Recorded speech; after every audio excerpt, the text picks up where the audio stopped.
You can see lots of people ready to hear what Scott Walker has to say. You know how this usually goes. Someone comes out, and then he starts speaking, and then he'll give a speech, and then at some point in the speech, either at the beginning or middle or end, there's going to be some announcement that he's running for president. Crowd will cheer. This could be anywhere from 15 minutes to 45 minutes. You know, we've seen it all here on News Now. We've been covering many presidential campaign announcements over the last few months, and Scott Walker is the latest person to announce his candidacy.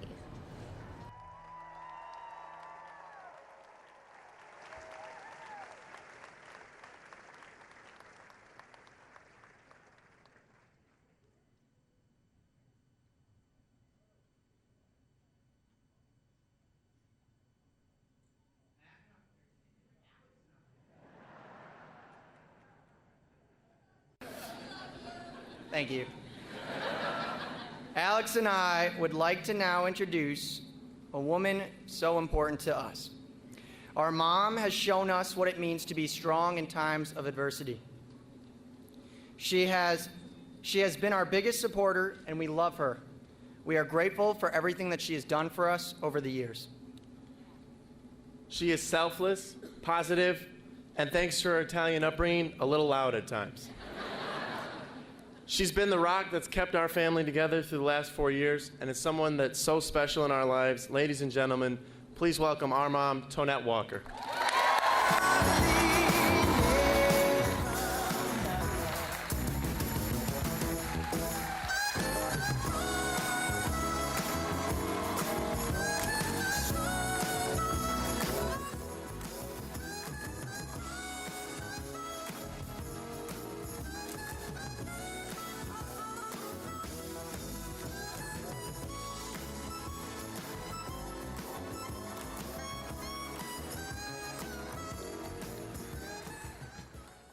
I'm so proud of those two. Aren't they doing a great job tonight?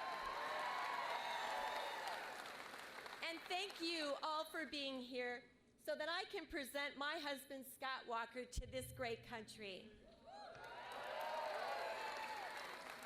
Last time we were here, when we were at the Expo Center, we had just won the recall election. I'm so proud of Scott for winning 3 elections in 4 years.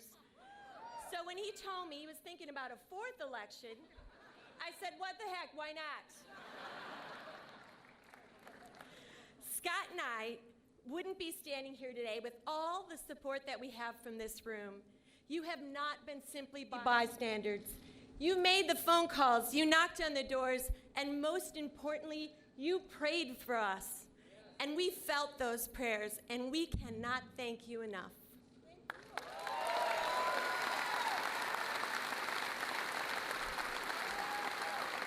Most of you here already know Scott and have formed an impression. Many more people will form their impressions in the days and the months to come. My first impression of the man I fell in love with and married was, Scott Walker is a guy who goes after what he wants.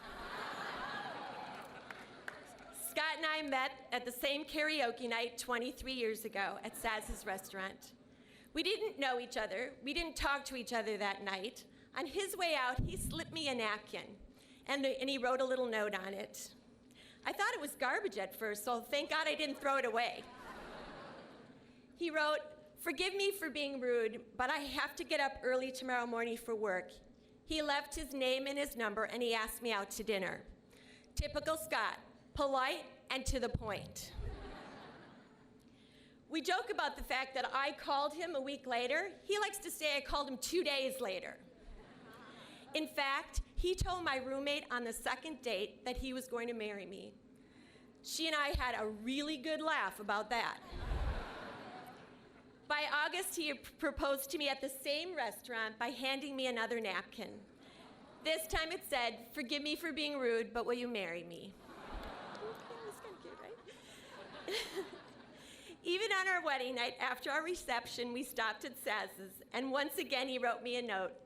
Thank goodness that place has a lot of napkins. Scott is so sweet and has never forgotten our anniversary, February 6th. What just so happens to be President Ronald Reagan's birthday. So I'm sure that even if it wasn't Reagan's birthday, he would remember our anniversary. We have two amazing sons, Matt and Alex, and you've heard from them today.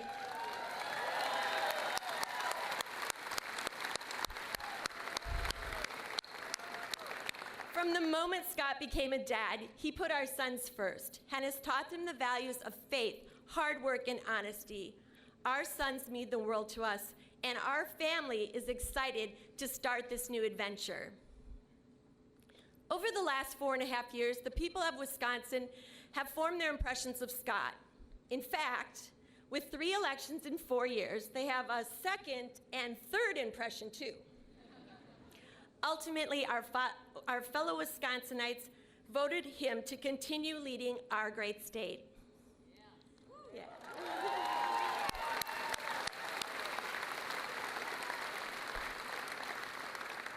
3 elections in 4 years could take its toll on any family. And while there have been some tough times, when you have a strong, supportive, faith-based husband and father like we do, it makes the journey a little easier.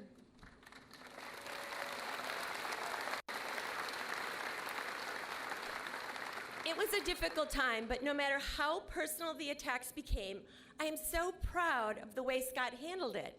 He never made it personal. Instead, he worked tirelessly with the state legislature to reform a broken system, and together they won. Scott and I taught our sons that in any situation, when you're under fire, if you're respectful and stay strong, you can survive and get through anything.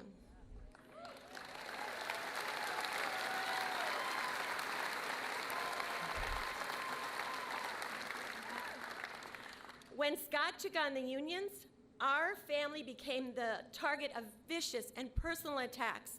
Threats of violence were common. And as a mother and a wife, I spent many sleepless nights worrying about my family. During the recall elections on any given day, there were thousands of people protesting in front of the state capitol and protesting in front of our personal home in Wauwatosa. But Scott stood up for his beliefs, and his track record has proven that he wins. He took on the unions and won. Taxes have gone down. School districts can keep the best and the brightest teachers in the classroom, and local governments have more power. Isn't that the way we want things to be?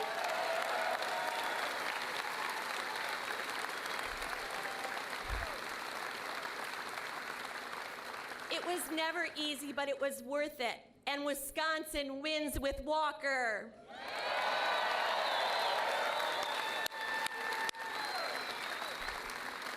We here in Wisconsin are better off today than we were 4 years ago. Families and taxpayers and hard-working Wisconsin men and women win with Walker.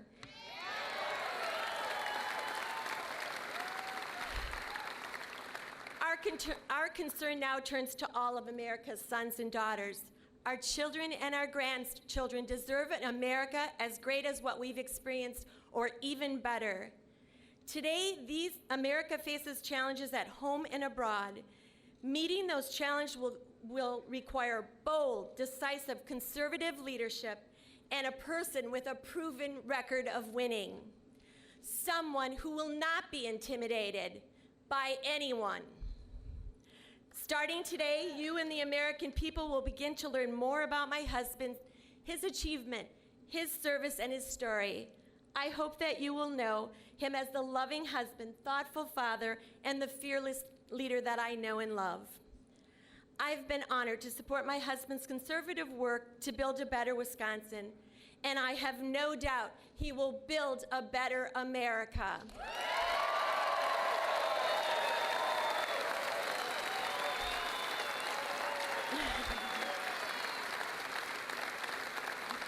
I am so very proud to introduce my husband to the people of this great nation.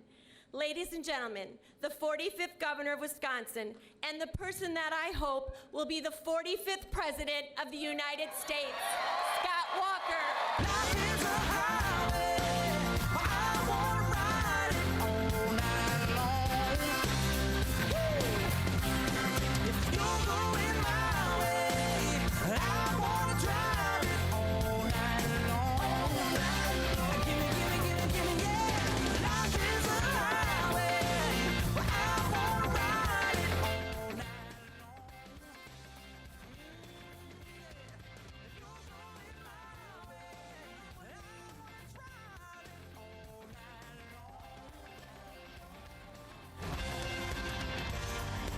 There was a distance between you and I. A misunderstanding once, but now we look it in the eye.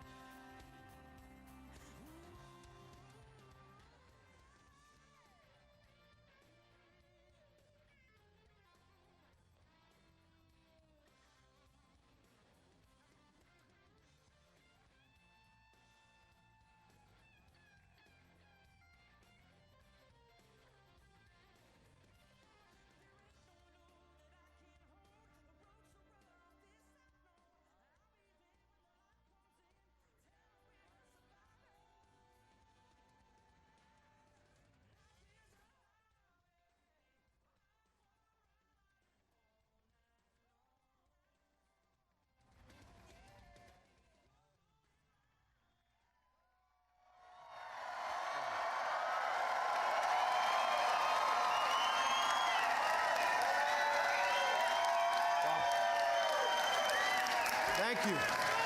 Thank you. Thank you. Thank you. Thank you. I love America. You know, as kids, my brother David and I used to love to go over and visit one of our neighbors by the name of Claire Condon. Mr. Condon was a bit of a legend in our small town. You see, he had served our country in World War I and World War II.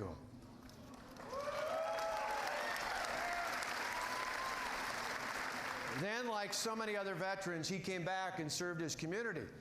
You know, over the years, we used to love to see him down at the concession stand at Legion Baseball. He'd help out in our church, and he was a leader in my Boy Scout troop. In fact, I can remember over the years, before Memorial Day, he would organize me and all the other scouts as we would go through and put up flags on the graves of the fallen.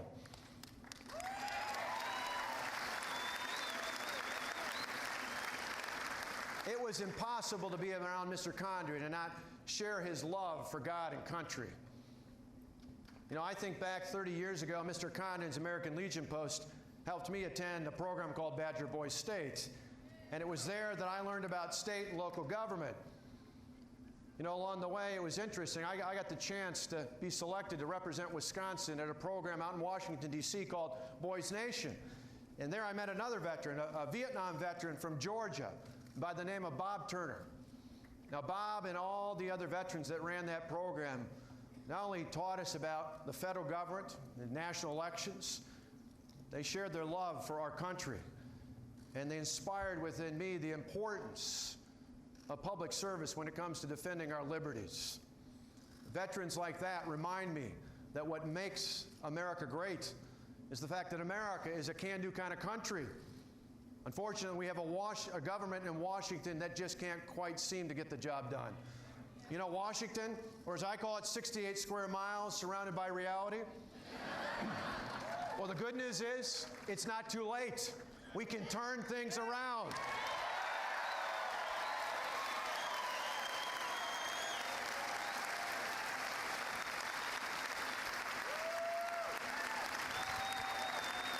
To do that, we need new, fresh leadership. Leadership with big, bold ideas from outside of Washington. The kind of leadership that knows how to get things done, like we've done here in Wisconsin.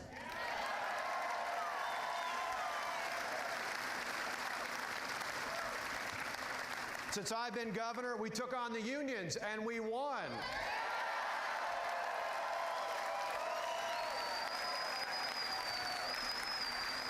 We lowered taxes by $2 billion.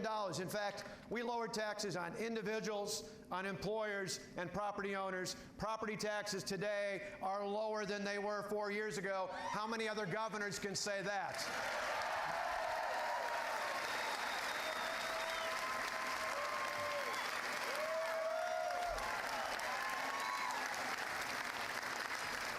Since I've been governor, we passed lawsuit reform and regulatory reform.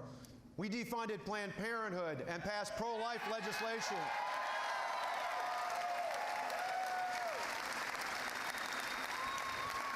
We enacted castle doctrine and concealed carry so we can protect ourselves, our families, and our property.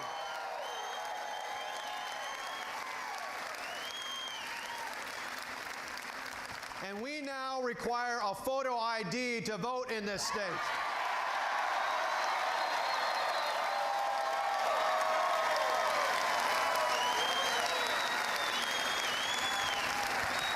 If our reforms can work in a blue state like Wisconsin, they can work anywhere in America.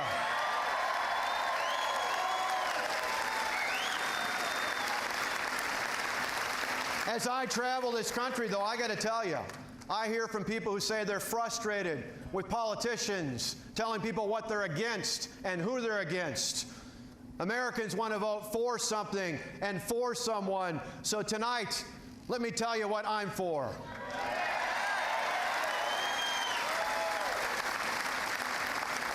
I'm for reform, growth, safety. I'm for transferring power from Washington into the hands of hardworking taxpayers in states all across the country. That's real reform.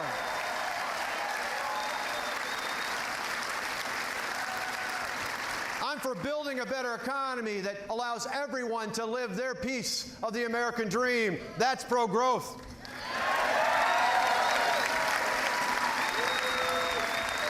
And I'm for protecting our children and our grandchildren from radical Islamic terrorism and all other threats in the world.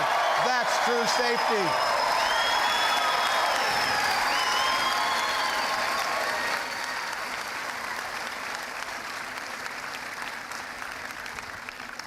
My record shows that I know how to fight and win. Now more than ever, America needs a president who will fight and win for America.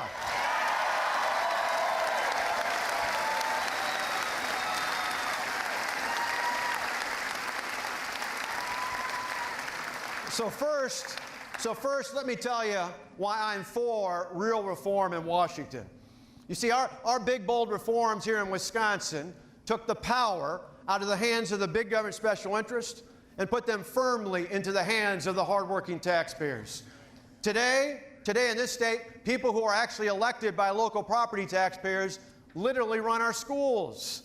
And that means we got rid of things like seniority and tenure. That means we can hire and fire based on merit and pay based on performance and put the best and the brightest in our classrooms.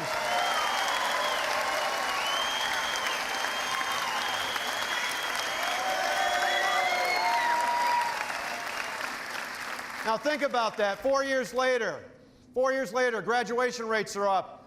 Third grade reading scores are higher. And Wisconsin's ACT scores are now second best in the country. Our reforms work.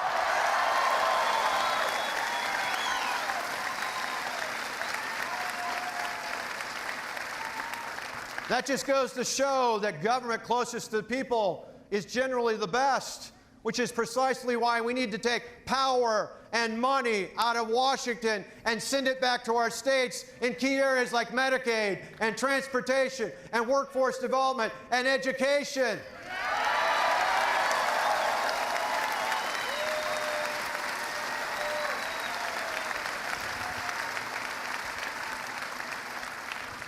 Sadly, though, Washington seems to think that success is measured by how many people are dependent on the government.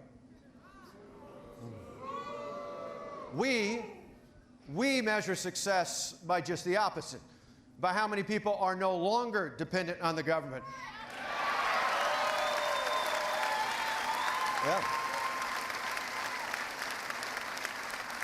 We understand that true freedom and prosperity do not come from the mighty hand of the government. They come from empowering people to control their own lives and their own destinies through the dignity that is born of work. Of work. That's what we stand for.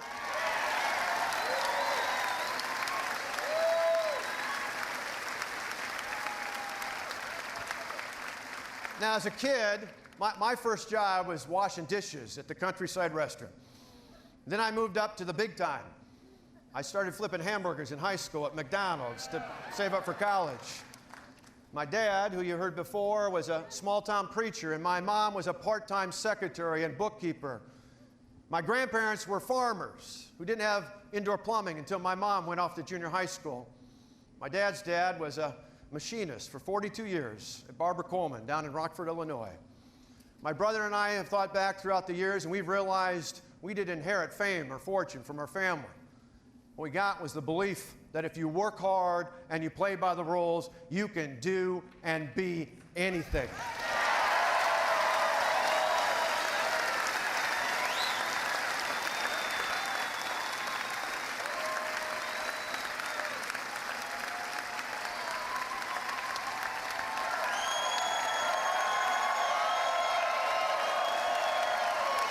That's right. You see, that's the American dream, and that is worth fighting for. When we help people, adults are able to work, transition from government dependence to true independence. We help more people live that piece of the American dream. We have a program right here in Wisconsin that requires people to be signed up for one of our employability training programs, one of our job training programs before they can get a welfare check. And now, as of the budget I just signed, we make the same requirement to make sure people can pass a drug test before they get a welfare check.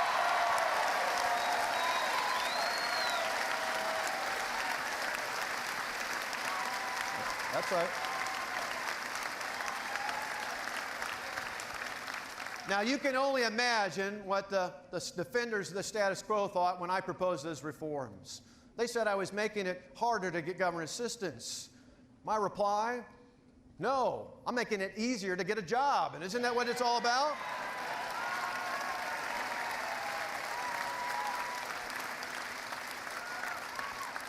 Now, you know, strong families are important in this whole role as well. You see, we know that children are raised in a household with both parents involved are more likely to finish school, to get a good job, and to live a life free of government dependence. We need a federal government that will actually stand up and support strong families by getting rid of the marriage penalty and by getting rid of policies, welfare policies that make it hard for fathers to play an active role in the lives of their children. We need to encourage families.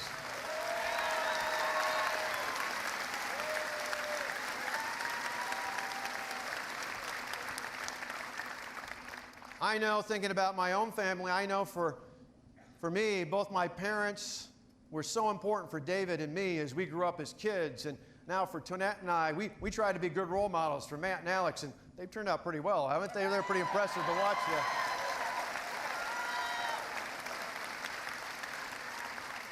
We're so proud of them. And I think about that, and I think about Matt, and I think about Alex, and I think about all the others in their generation.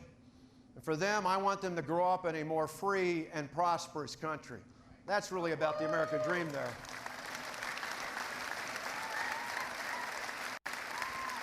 Now, to ensure that prosperity, we need to be for a pro-growth economic plan that enables our individuals and our families to earn, to save, and to achieve their piece of the American dream.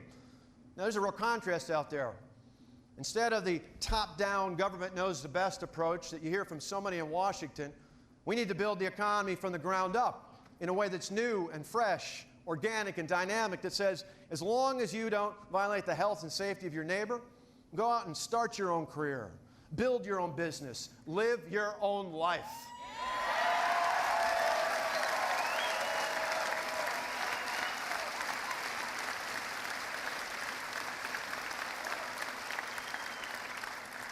You see, that's freedom. The kind of freedom that's the cornerstone of the American dream. And so we've got a plan to help more people live that dream. A plan that will help more people create more jobs and higher wages. And you know what it starts with? We need to repeal Obamacare once and for all.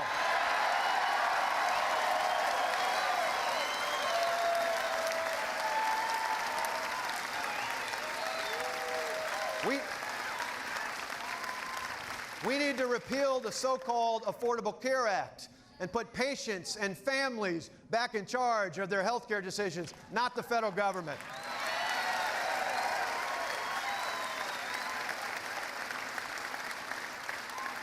Many of you here know when I first became governor, I literally allowed the state to join the federal lawsuit against Obamacare on my very first day.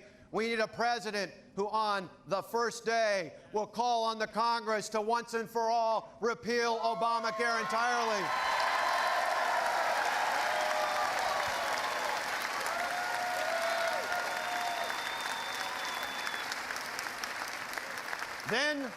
Then we need to rein in the out-of-control federal regulations that are like a blanket on the nation's economy. Sure, enforce common sense, but let's get rid of the bureaucratic red tape. As governor, I called for a moratorium on all new regulations. We can do the same in Washington, and then we can repeal all the other bad Obama regulations to get this economy going again.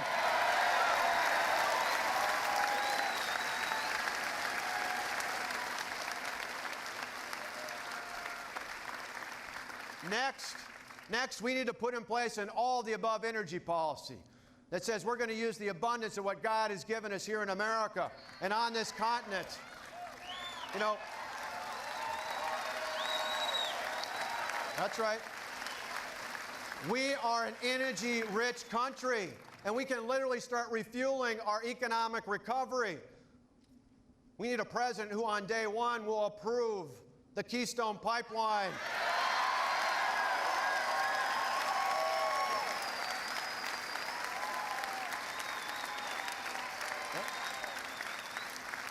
That's right, approve that pipeline and put in place a plan to level the playing field for all their forms of energy. And then we need to help people get the education and the skills that they need to succeed.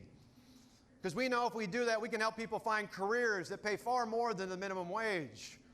Here in Wisconsin, we reformed public education. And we provided more quality choices.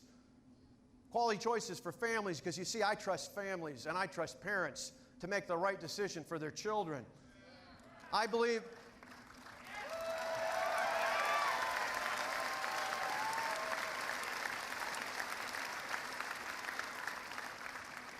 that every child, regardless of zip code or background or what their parents does for a living, I believe that every child deserves access to a great education, be it at a traditional public or a charter or a choice or a private or a virtual or a home school education. Every child deserves access to a great education.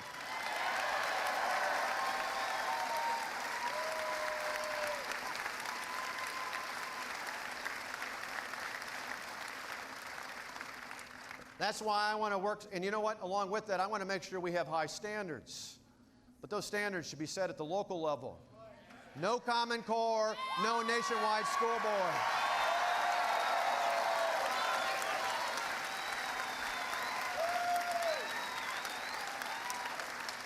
That's why I'll work so hard to take power and money out of Washington and send it back to our states and our schools where it's more effective, more efficient, and more accountable to the American people.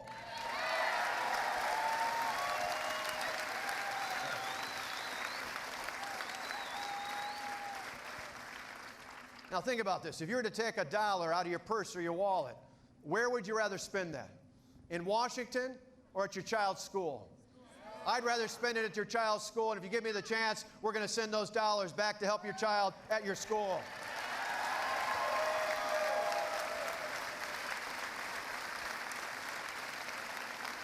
And then we need to lower the burden on our taxpayers so you can keep more of your hard-earned dollar. We need to do that for individuals. We need to do that for individuals as well as job creators, because we need to make our job creators competitive again in the world so they can bring more jobs back from overseas to put more of our fellow Americans back to work right here in America.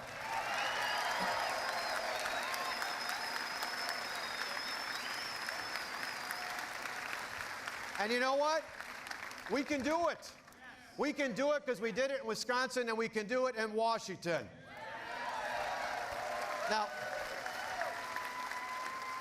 Now, some people wonder why I spend so much time focused on lowering the tax burden here and why I want to do it in Washington. Well, some of you know that Tonette and I like to shop at Kohl's, right? So over the years, I've learned if I'm going to go buy a new shirt, I go to that rack that says it was $29.99, and now it's $19.99. And then we go up to the cash register and we get out the insert from the Sunday newspaper, you know, the little scratch-off one there. Or maybe we get the flyer we got back at home, right? Where you get 15 or 20, or if you're really lucky, 30% off, right? You know what I'm talking about. And then as the clerk is ringing it up, Tonette scoops into her purse and pulls out some of that Kohl's cash. And next thing you know, they're paying me to buy the shirt, right?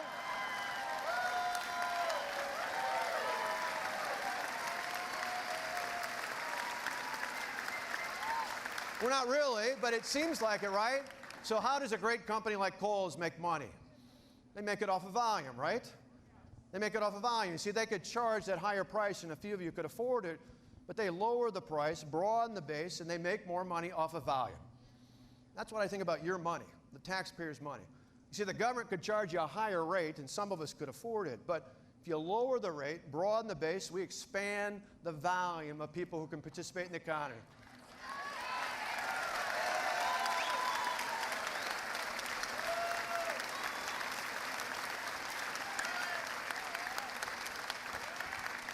Years ago, we used to call that a similar plan was successful under President Ronald Reagan. And back then, we used to call it the Laffer curve.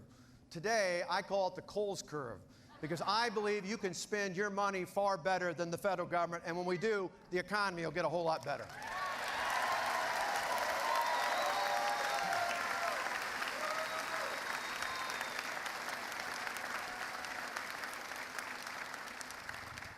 To prosper, however, we need to live in a safe and stable world. That's why I'm for true safety. The Commander-in-Chief has a sacred duty to protect the American people. In my lifetime, the best president when it comes to national security and foreign policy was a governor from California.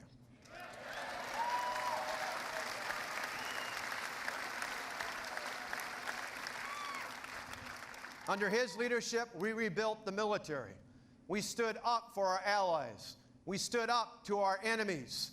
And without apology, we stood for American values.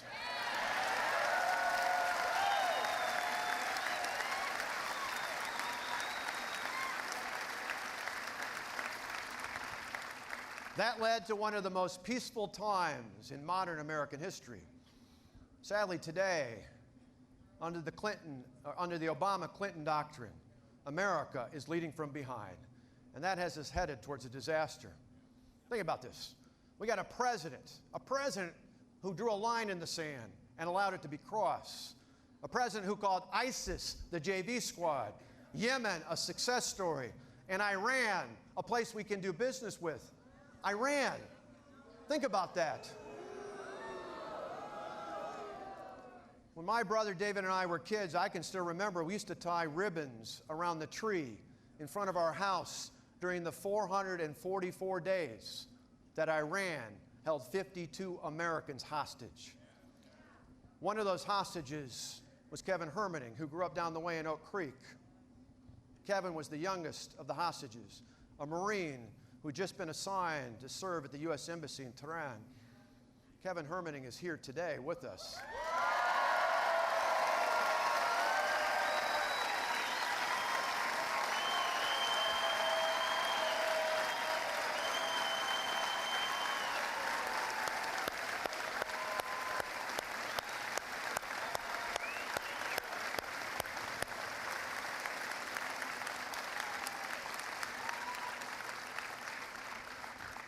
Kevin knows that Iran is not a place to do business with.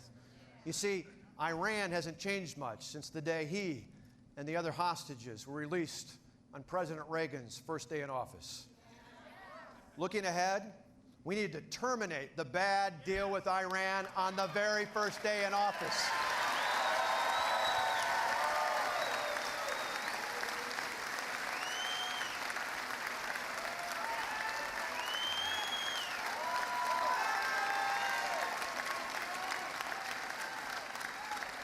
We need to terminate that deal on the very first day in office, put in place crippling economic sanctions on Iran, and convince our allies to do exactly the same thing.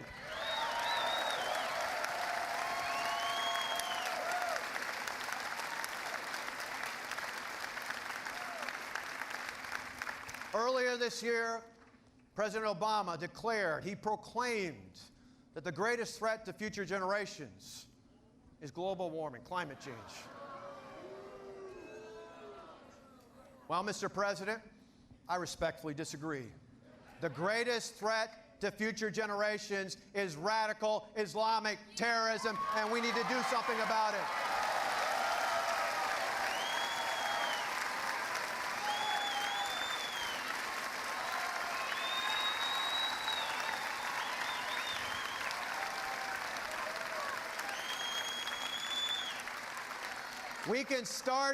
We can start by lifting the political restrictions on our military personnel already in Iraq and empower them to help our Kurd and Sunni allies reclaim the territory taken by ISIS, because you know what? On behalf of your children and mine, I'd rather take the fight to them instead of wait till they bring the fight to us.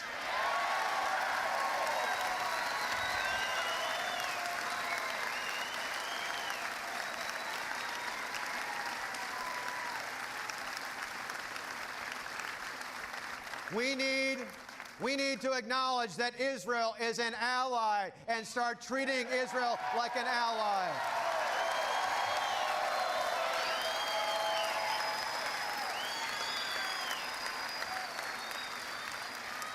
There should be no daylight between our two countries. That's why early this year when I went to Israel, I not only met with the Prime Minister, I met with the opposition leader to let them know that if I were president, there would be no daylight between the United States and Israel going forward.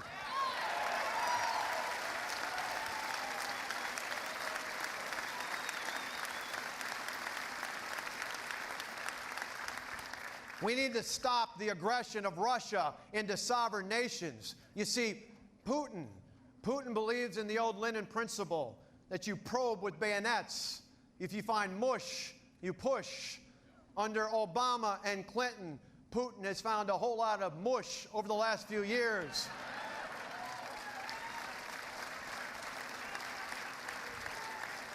The United States needs a foreign policy that will put steel in front of our enemies.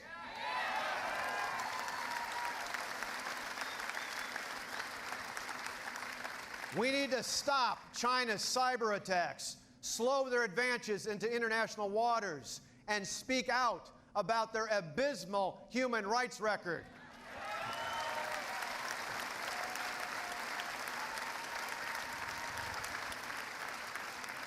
And we need to have the capacity to protect our national security interest here and abroad and those of our allies. That begins by rebuilding the defense budget by going back to the levels proposed by Secretary of Defense Gates.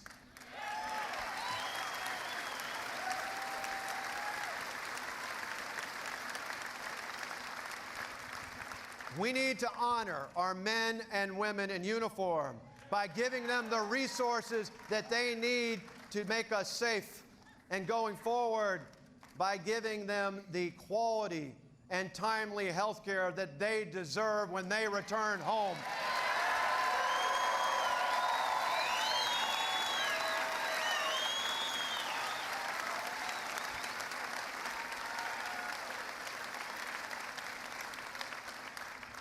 But most of all, the best way we can honor them is by fighting to win. You see, this is important. Our goal should be peace. But there will be times when America must fight. And if we must, Americans fight to win.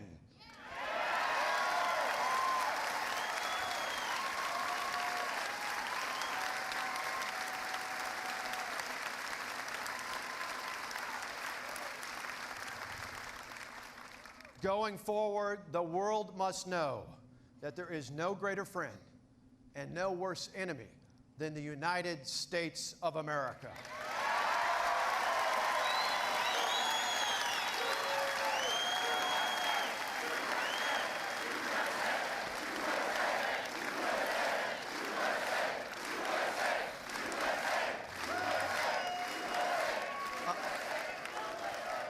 America is a great country. It's a great country. And you know what? We just have to start leading again. It's not too late. We can do it because we've done it before. Think about it. Veterans like Claire Condon and Bob Turner remind me that what makes America great, what makes us exceptional, what makes us the greatest country in all of the world has been all throughout our history. In times of crisis, be it economic or fiscal, be it military or spiritual, there have been men and women of courage who've been willing to stand up and think more about future generations than they thought about their own political futures. Ladies and gentlemen, this is one of those times in American history.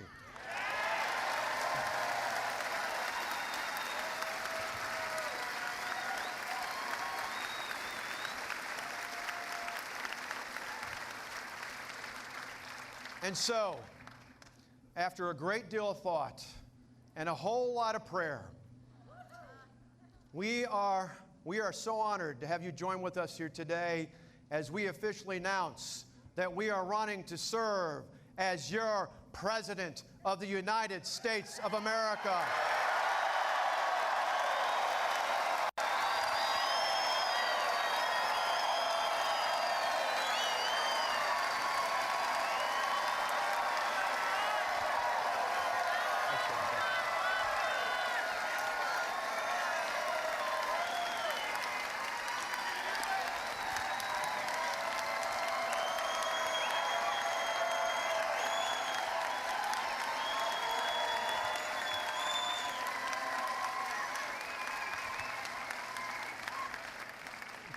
Tonette and I want our sons, Matt and Alex, and all the other sons and daughters like them, to grow up in a country that is as great as the country we inherited. Americans deserve a president who will fight and win for them.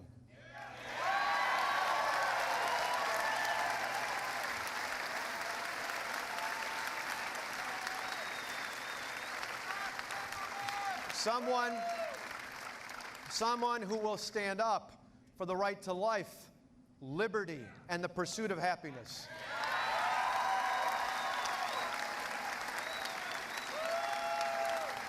Someone who will stand up for our religious freedoms and all of our other constitutional rights.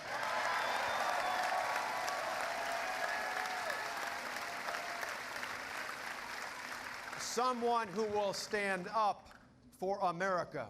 You see, it doesn't matter whether you come from a big city or a suburb or a small town. I will fight and win for you. Healthy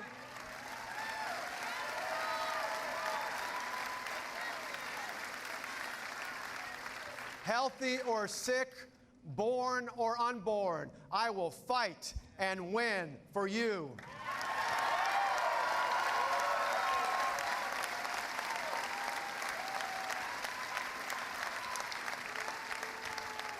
Young or old or anywhere in between, I will fight and win for you.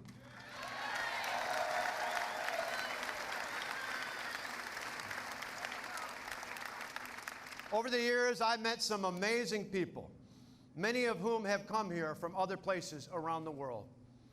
I got to tell you, to a person, the people I've met like that tell me the reason they came here was not to become dependent in the government. No, the reason they came here was because America is one of the few places left in the world where it doesn't matter what class you were born into or what your parents did for a living. In America, you can do and be anything you want. That's the American spirit.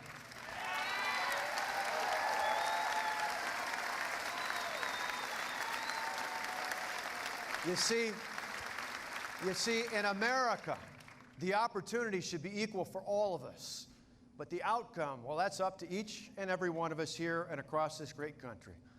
That's why we just took a day off to celebrate the 4th of July and not the 15th of April, because in America, we celebrate our independence from the government, not our dependence on it.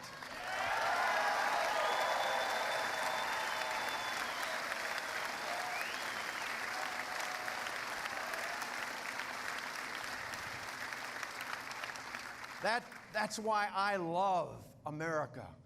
That's why we love America.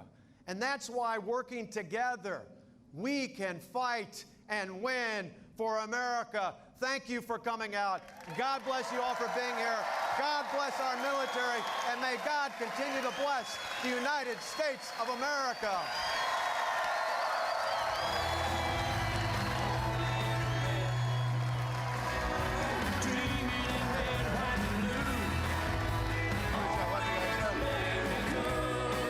Where we dream as big as we want to.